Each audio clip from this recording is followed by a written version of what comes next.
guys, welcome to episode 1 of The Modern Monks. This is actually a reshoot of our first episode. Audio technical difficulties. Yeah, we ran into a little bit of technical trouble on our first recording, but we're back. My name's Will Grant, and this is my boy, Eamon O'Connor. We decided to start this podcast, I don't know what, 12 months. 6 months ago. We really wanted to get across how to implement a little bit of a modern take on philosophy and how to bring that into an everyday life. We don't think philosophy is something that should just be reserved for the people. Intellectuals. Yeah, exactly. Like esteemed people. We just want real people with like day-to-day issues to be able to run with the stuff that we're talking about, implement some stuff that works true for us. Stuff that we implement in our days that is simple as basic, simple tasks that we can just go, run through our days as well. So couldn't agree more, man. And so we figured the best thing for us to do in episode 1 is to introduce ourselves a little bit. So I'm going to fire some questions at E, and then he'll return fire. But just so you can get to know the big man, where he's come from, where he is now, and then where he sees himself headed in the future.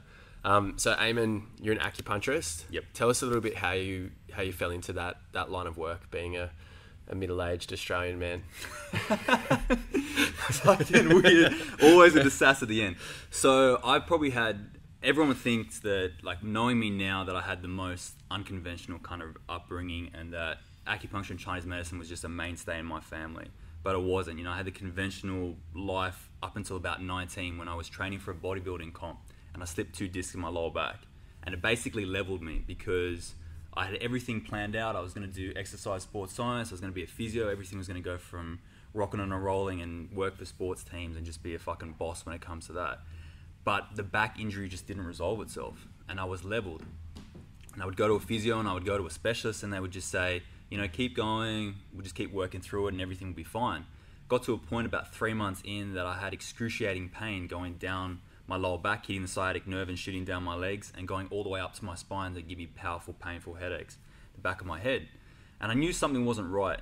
And the specialist told me that I would have cortisone injections, which is basically just a therapy in which they just numb the nerves and calm everything down so you don't have the pain. And he scheduled that fortnightly, monthly, and he said that would be indefinitely. So that would be the rest of my life. And I just knew that was just not the case. I knew that at 19 that this wasn't my life. So you took it in, so you literally took this into your own hands and started diving into Chinese medicine and like what you could do better to not only prepare the body for certain things, but heal the body back to its original state. 100%. And I didn't know that at the time. Obviously, all I cared about was getting better, but I knew that I was motivated by more than just being one of those people that, no one wants to hang around with because you're just always complaining about this and that. And I knew that kind of victim mentality was just going to become part of my life if I was, getting cortisones every week and I wasn't going to the clubs and I wasn't, having a normal 19-year-old life. And you do love to go to the club. And I do love a dance. I definitely loved the dance back then. Now it's a little bit more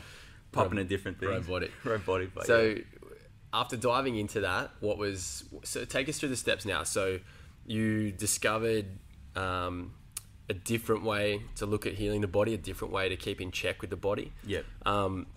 So what's the big take home? Well, give everyone a bit of a take home from how you went to discovering acupuncture to how you dived into it. Like, so what was the transition there? Because that's really what, we want to put across is those transitional moments that help people go from, profession to passion. Absolutely. And I think everyone looks for defining moments in their lives, defining experiences. But I really felt like at that time, it was an accumulation of a lot of stuff. I was just sick and tired of people telling me that this would be a certain way forever. So I was up and open to trying something different. I didn't know what it was, but I just knew at that time that I was open for any experience.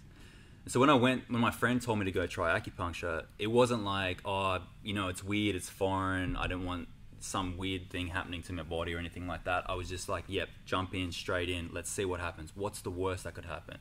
Because the alternative was sitting on the bed, not sleeping at night. You already had the worst case scenario. Yeah, like, I could already life of planned pain. out. Yeah, life of pain. Just deal with it. It was all there because they line you up to send you to pain clinics. And if anyone in there listening knows what a pain clinic is where you're in chronic pain for such a long period of time that they put you in these like Alcoholics Anonymous type circles and groups. And I'm not trying to marginalize anyone who's in that or anything like that, but they put you into these systems in which you just talk about your pain, but there's no actionable steps on how to get out of it. And you can take control of your life. And I felt like that at 19, and I knew there was a plan. So when I went to go and see the acupuncturist, who was actually a sports medicine practitioner for a lot of local football teams up in Sydney, he was just like, get on the bed, let's sort this out, and just do what needs to get done so you can get back and return to your life. So I got to experience it, and it just dramatically changed my life. I can remember the single moment that I was like, I need to share this with the world. I need to give this to everybody. I don't know how I'm going to do that. I don't know in what capacity at that age or how I was going to do it, but I just felt it, bro. I felt it from my balls all the way to my eyes. And from going from 19 to, what are you now? 27. 27, but you're on the inside, you're a 96-year-old Chinese man. I'm probably 1,000 years old. I froth the Asian culture. Old soul. Yeah. Massive old soul. Yeah. So next step from there, man. Yep. You've got your own practice in Yep. Tarul. Currently, yep. All right. So that's your spot at the moment. What's the general pop that you treat? Like, what's your regular clientele? Like, who's your, John Smith? Absolutely. So I would say, look at me kind of like your GP, but in the acupuncture alternative medicine world. So I basically treat all demographics because I can't say no to anyone who's in pain. Like the key things that I treat are chronic pain and neurological disorders because that lights me up, and that's something that was so personal to my own journey. So people who have sciatic pain or chronic lower back problems or any degenerative problems. But also what I've found is also really life affirming is working with people with things like Parkinsonian syndromes or CNS problems, which is like your central nervous system problems, because it's really rewarding having someone who wants their life back, but they don't want the goals to, be able to go on the dance floor like I did when I was 19. They want to go, you know what I mean? They don't want to just like live it up and, all jokes. They don't need to do the worm at fever at 3 a.m. Yeah, they don't need that Wollongong lifestyle. They just want to pick up their kids or go for a walk or have some semblance of their life back. Yeah, so you're just bringing back that feeling and that, passion to everyday life. Like, yeah. It's, there's nothing worse. And speaking from experience, I've had my fair share of pretty severe injuries due to sport. And there's nothing worse than the next day. So if you're going to visit, a niece or nephew, and I'd imagine it'd be worse if it was your own child, you can't pick them up, you can't run in the park, you can't play on the monkey bars. Yeah. So to be able to give someone back that power in the day-to-day, I reckon it's massive, man. You're doing an unreal job. Yeah. Bridging that gap. And it's hard, a lot of public perception it's not easy to bridge. It's foreign for a lot of us to think it's more than just, because a lot of people have experiences with dry needling and things like that, just local needling, local acupuncture. But it's outside of that how you feel. Like you come for a spruce, right? And I'm not saying that acupuncture is the greatest thing in the world, but it is. I'm just a massive proponent of it. Plug AcuFit Tarul. But it's when something lights you up and there's something that you want to share with the world, like you got to have to kind of share it. But there's something about it that you kind of experience as well. And this is the thing. So, and I really want to drum this in episode 1 as well, because we are not here to sell something or to push a way of life onto people. 100%. We are literally sharing experiences that both of us have had that happen to have intertwined. Like our journeys have crossed, we get along like a house on fire.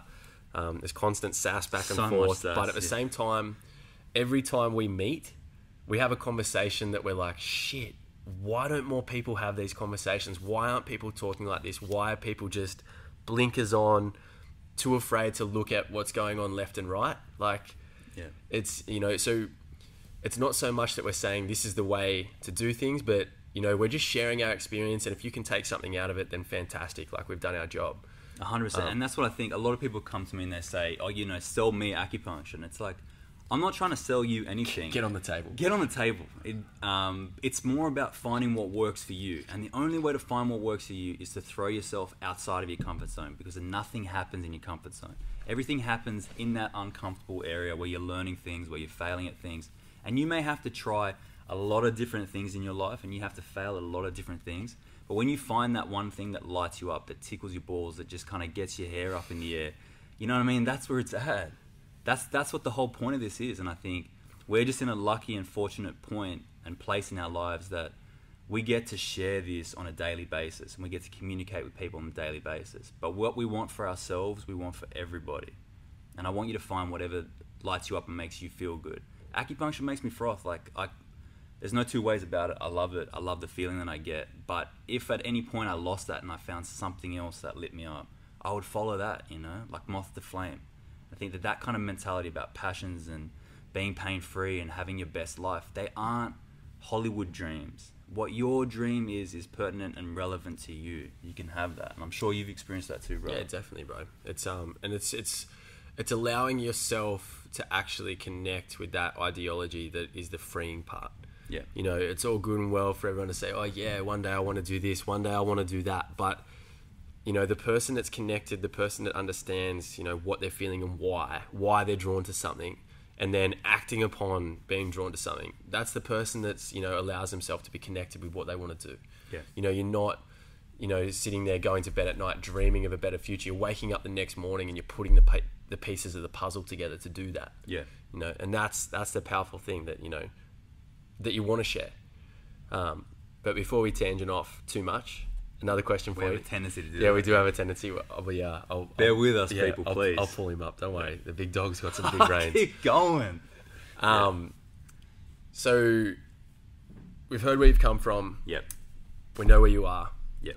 All right. What's next for AccuFit? What's next for Eamon O'Connor?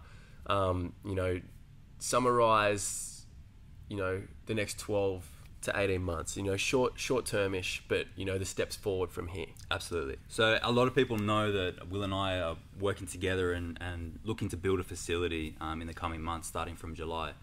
But my goal has been, and I felt it for a long time, is to literally help as many possible people as I can. So anyone who needs my help, I'm never shying away from that opportunity to help. So my goal for 12 to 18 months is literally give as much as possible and work towards that. So work towards just pain-free for everybody. And it can be pain-free, whatever's relevant to you. But for me, the next goal of 12 months is to literally shake as many hands, meet as many people, help as many people, get people feeling what I've been lucky enough to feel, like we've been lucky enough to embrace, and really share that with the world. So that's my 12 to 18 month goal, is to build this facility, build not the brand, but the message, the mission statement. Yeah, that's all the of important thing. It's you know, essentially it does boil down to being a brand. Yeah. You know, and it's not a brand that's for sale. It's a brand that you can just become a part of by having that belief, having that connection, and, you know, having eyes on the prize for what it is that matters to you. Yeah. Like, it's not like, oh, you know, come to Ghetto Movement or come to AccuFit. It's what makes you tick, and how can you become a part of that way of thinking. 100%. You know, I think that's our biggest thing for the foreseeable future, is to get people, you know, in a space where they are confident enough to say, fuck it. Why can't I do this? 100%. You know, why can't I, you know, wake up from this dream and go, fuck yeah, let's do it. We're on. Like, nothing's holding me back. Yeah. You know, everyone gets a few kicks in the shins and, you know, falls a few times, but fuck. So if it was easy, everyone would do it. Everyone would be Everyone would do chasing diamonds and silver and gold if it was easy. And I think that's a classic point. I don't want to tangent off because I love a tangent, but something kind of like really annoyed me today, and I had to throw out a big expense. And I reached out one second. I reached out to Will. He hit me back and leveled me back in line. And you need I want to people. share this exact experience. No, don't no, share the I want to experience. share the experience. I want to share the experience. So Eamon bought a car. Eamon bought a Hyundai iLoad. Yeah. And Tradie life. His biggest fear was that he didn't want to pay more money than he had to, and he didn't want to buy a lemon. Didn't want to buy a lemon. So he rings me, and his theory behind things is that I own a van, so I obviously know something about vans. He's been vanning for a while. I don't know dick about cars. Like, Tell me, you did. I don't know shit. You were walking around. Yeah, I walked around. I Pointing played at the things. part. I played the part. So I went and tried the van out with Eamon. We had a look. You know, exactly like Eamon said, I got there, I seemed confident, which is what I do with everything in my life.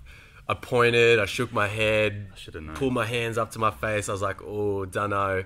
Went over to the guy and I was like, look, we ended up talking about, you know, $1,000, $1,500 off the price. And I was like, look, this is a good deal. If this was me buying the car, I would buy it right now. Like, I'd give him the cash and say, yes, sweet. Eamon's a little bit more sensible than that. So goes to the dude. Here, look, do you mind if I get an independent mechanic check on it? Yeah. So the dude, he's like, yeah, no worries. The dude comes, plugs his thing in, Clears it. and says, oh, there's a slight hissing in the turbo. Eamon rings me. Oh, there's a slight hissing in the turbo. I'm like, What do you want me to do about that? What do you want me to do with this information about the hissing in the turbo? Something. It rings Hyundai. Hyundai say, could be cheap, could be 6K. Eamon sends me the message today going, like, so he's bought the car. At this stage, he's bought the car. That's it. Sends me the message and says, so it's going to cost $2,943 to fix. To which my response is, I wonder how they come up with that figure. Like $43 when you're dealing in thousands now. Not bring your friend off the cliff, off the off the edge. Come on, guy, let's play guitar and chill out together. To which Eamon replies, I don't know, parts and labour. And I said, yeah, I understand where they would get it from, but I'm like, I wonder how they landed on like $43 and not $3,000. And Eamon goes, yeah, I don't know, but now the car's cost me about $19,500, which is way more than we wanted to pay. To which I respond, look, you made a decision in life. You have to deal with the consequences that now follow. If life wasn't teaching you lessons, it would be boring. My exact terminology was, it would be like Usain Bolt competing in the Paralympics. It wouldn't be a race, all right? There's no comparison. So life, you need to take those knocks. You need to make bad decisions. So then you have a lesson learnt. You have a story to tell. You have an experience. Yeah. You know? So you're basically saying the car's a lemon, but I get the opportunity to make lemonade. Yeah. That's what you're saying. There's lemonade, baby. There's Just add a lemonade, little bit of mate, sugar, yeah. a bit of ice, mix that shit up. Yeah, if I don't go into the debt, I'll be making lemonade. I see my stand. But yeah, the reason why we wanted to delve into that is that you need people around you that will check you back into it. You need to have friendship circle, family, community, and I feel like that's what we're trying to cultivate. That's our mission statement. That, and I wasn't allowing you to push the blame on me. Yeah, exactly. And he was trying to deflect successfully. Very successfully. Yeah. But let's swing it back. Let's swing this little pendulum back, because I would love to hear about the man kind of sitting in front of me today. So a lot of people know Wilbur G. A few of us know him as Dizzy Discount, Frost at Discount. Any opportunity to get something for free. Discount. Anytime he wants to run anything, he gets something for free. He wants to run a workshop, can't be bothered driving up Princess Highway. So what does he do? Brings a bloke down here, runs his own workshop. Yeah, that's just how he gets stuff done. So for the people who don't know you, I would love to hear a little bit about how you got to this point, why you're here, and where you're going from here. Yeah, and it's a story. It's a story I really like to tell as well, because I was in that straight up. I was an electrician. Played football, played a lot of sports, but I was in that sort of, I'll call it a little bit self-destructive, in the sense that, you know, we were grinding out, 60 to 80 hour weeks most weeks, and then, we'd drink and party as much as we could in that space, but then we'd also show up to train 6 days a week under a barbell, no stretching, no mobility work, no prep. It's just show up, grind out an hour session, leave, go to the pub, eat crappy food, go to bed after midnight, wake up at 6, go to work for 10 hours, rinse and repeat. I consider myself lucky because I had a string of horrible injuries. Between the age of 20 and 25, I had 3 major shoulder surgeries. One was a ruptured pec, and I dislocated my shoulder, I think 13 or 14 times in total, and had 2 recos.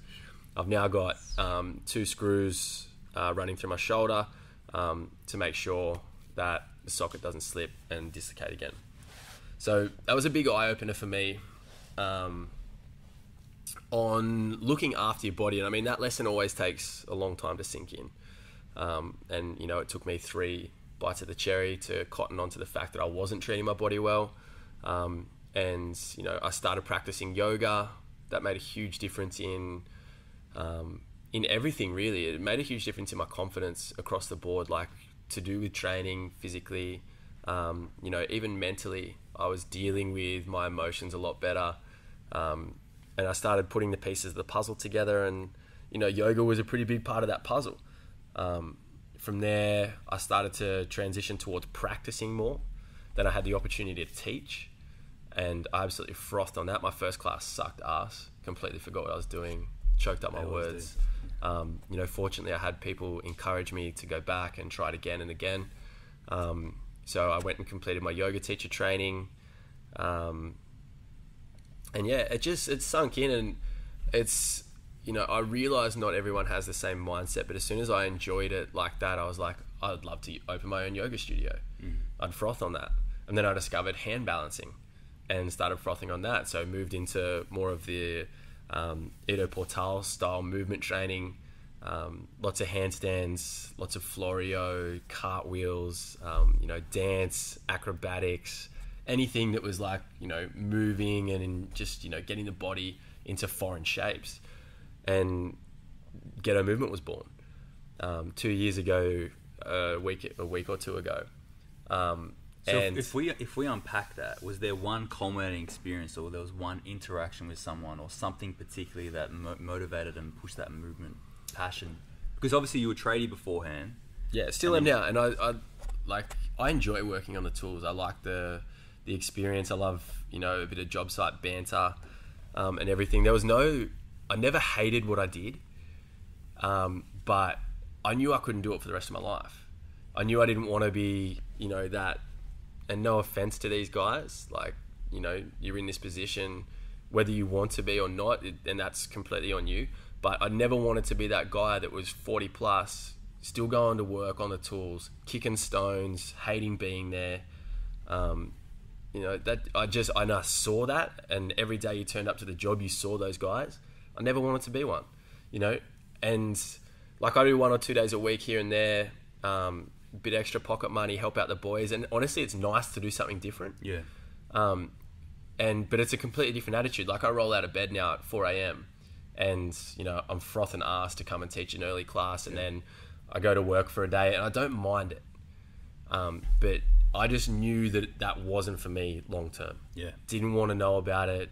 You know, there had to be something else, and I just stumbled across yoga and movement. And who doesn't have a new hobby and go, oh, I wonder if I can make that a job? And if you don't, then you probably should.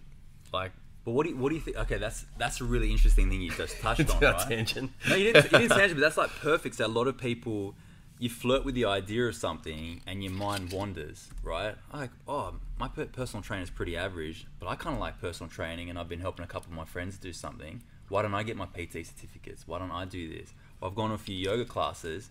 The chick up front looks like she's having a blast. You know what I mean? She's just running a couple classes and goes home.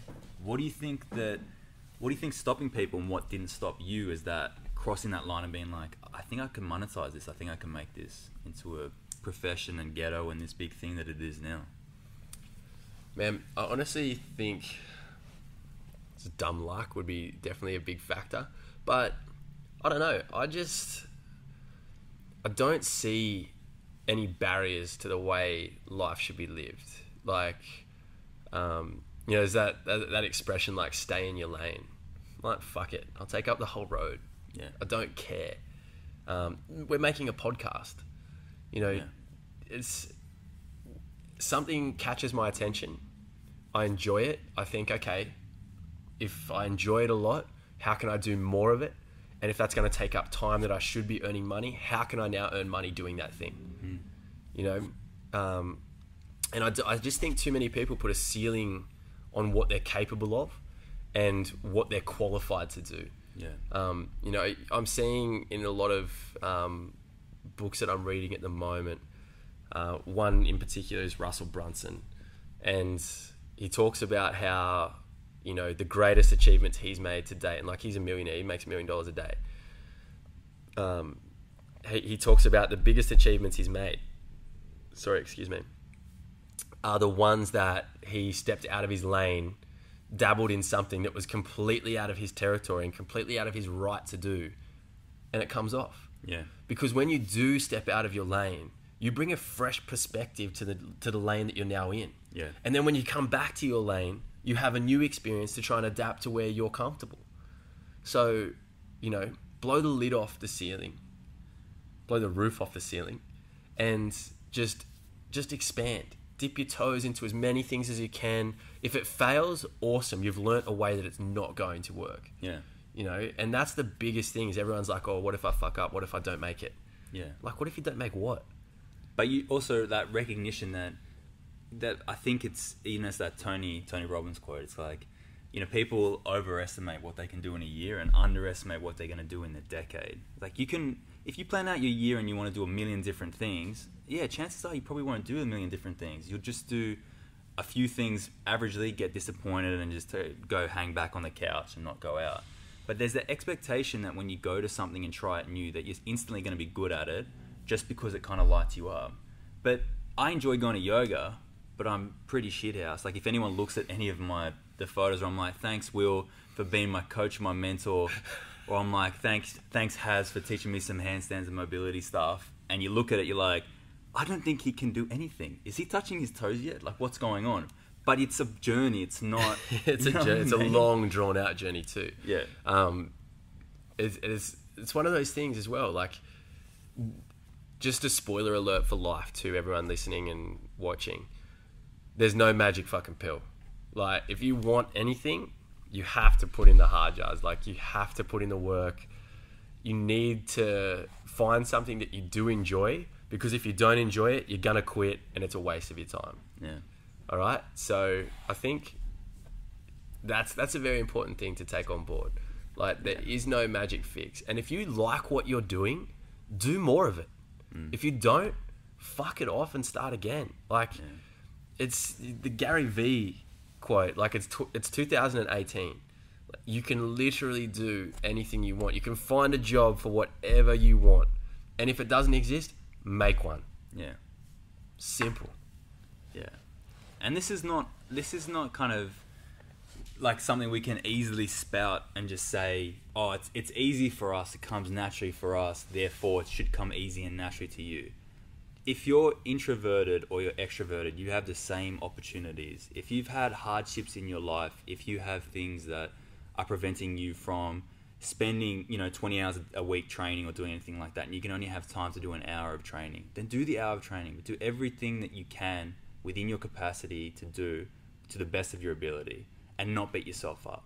And I think that's one of the most critical things when someone comes to me and they say, I really want to get better, I want to feel better, but I can't come twice a week or 3 times a week. And I say, well, the best results are going to come from that consistency. And then they say, yeah, but I really, really want to get better. And I say, okay, let's work around this. Let's work around what you're capable of doing. So you come in once and you do all your homework outside of things, you're going to be in a better position.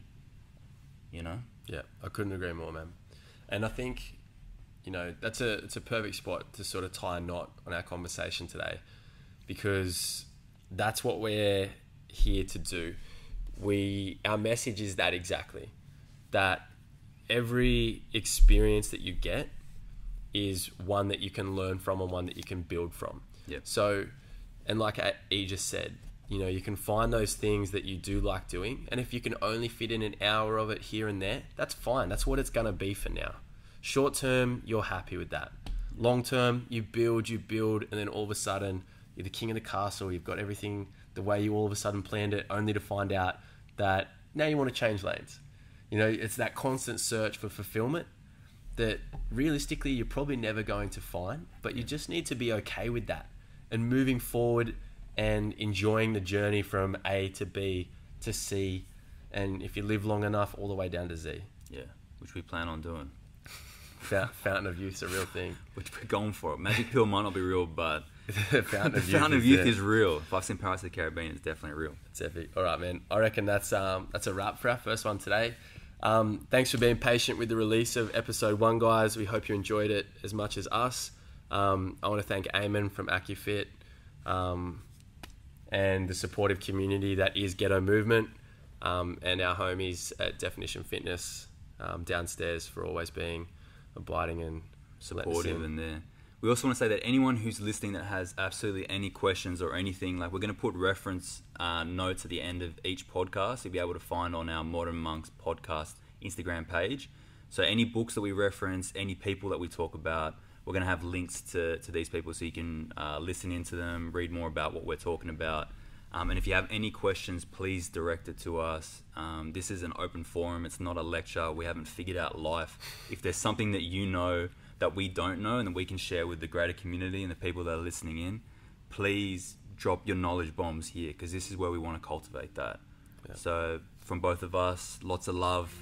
We hope to see you soon for episode 2, but this is episode 1 signing off. Peace and love, legends. Love you guys.